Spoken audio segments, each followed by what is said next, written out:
America's Stonehenge is a prehistoric site in Salem, New Hampshire. The owner says the stone structures here date back 4,000 years. I got a call from his son, Kelsey. He's discovered a solar alignment, an example of archaeoastronomy that he wants me to see. Just like at Stonehenge, someone placed standing stones, large vertical rocks, in a circle. The placement is key. When viewed from the center of the site, each standing stone lines up with the sun on important days of the year.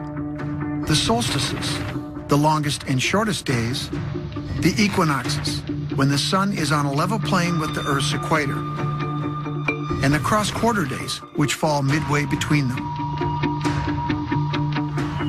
This is the summer solstice sunrise stone. So on summer solstice, the sun basically just rises right over there, right over the stone, just kind of comes at a diagonal, and then it just kind of tracks across the sky. And then on the sunset, it just comes right over to... Right over here? Summer solstice sunset stone there.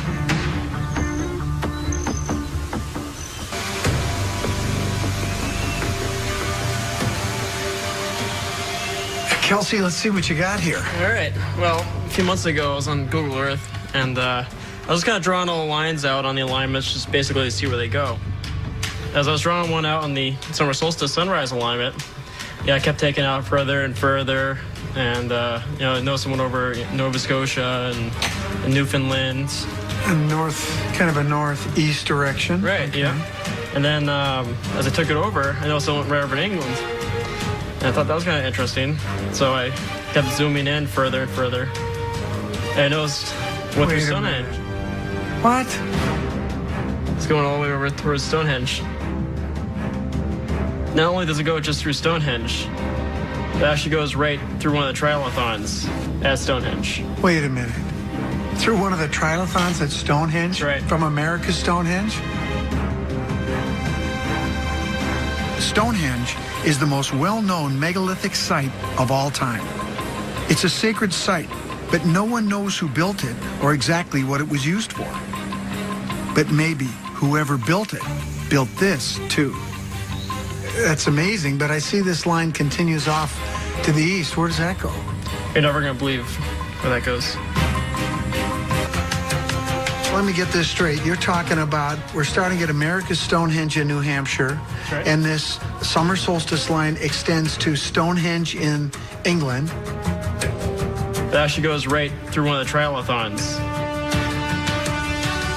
That's amazing, but I see this line continues off to the east. Where does that go? You're never going to believe where that goes. Okay, I'm ready. All right.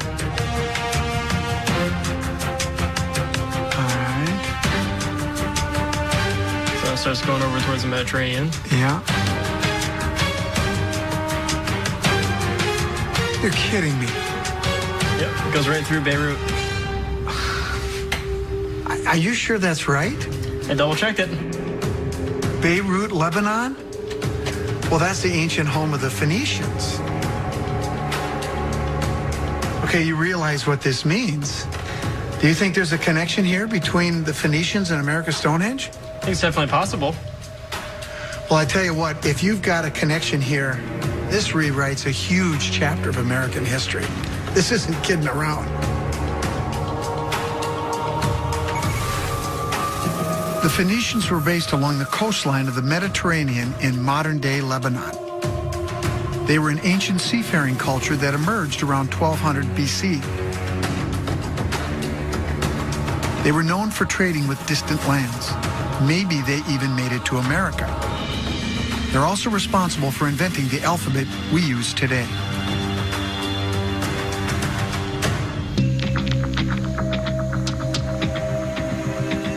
We do have one more thing that ties this site into the Phoenicians. It turns out Kelsey's dad has a stone from the site. It has a carving on it, maybe some kind of ancient message.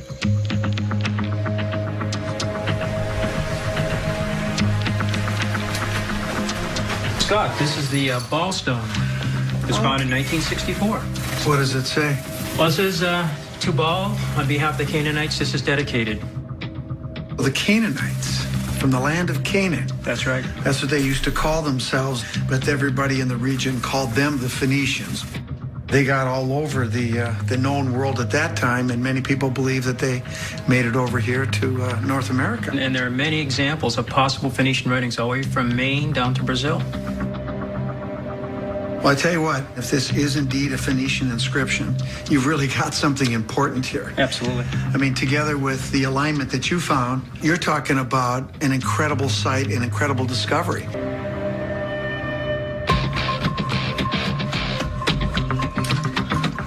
Before I make any conclusions, I need to make sure this inscription is old and that the lines are man-made, not natural.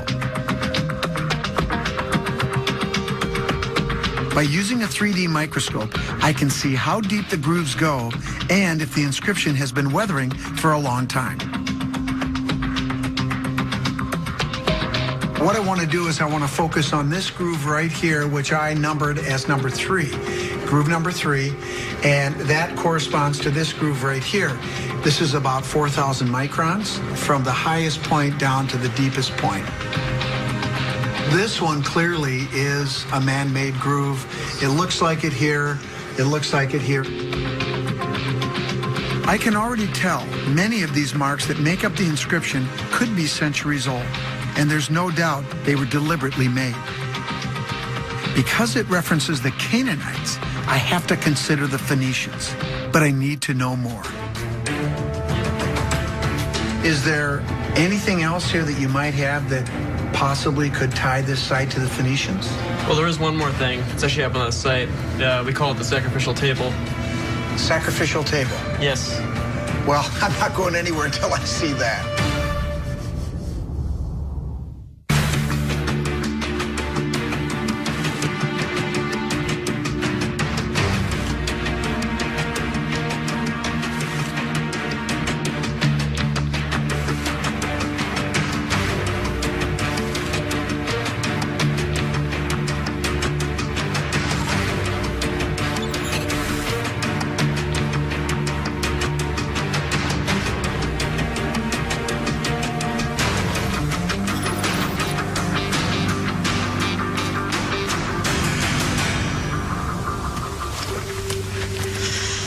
And this is the sacrificial table. This? Do you think there was really human sacrifices here? And we believe the sacrificial table could have been used for human or animal sacrifice. That indicates a lot of weathering has gone on here. This is wetting and drying, freezing and thawing, and there's been a lot of loss of material on the surface, which indicates significant age. And I think this could probably be used as a weathering clock. I see significant weathering here that appears to be consistent with the astronomical alignments that we saw, with the structures that are here, which indicate that this is a very old place. I'm glad I came to investigate this site. I don't know what's more interesting, the sacrificial table, the ball stone, or the summer solstice line that connects America's Stonehenge to the one in England. And further east to Beirut, Lebanon, home of the ancient Phoenicians.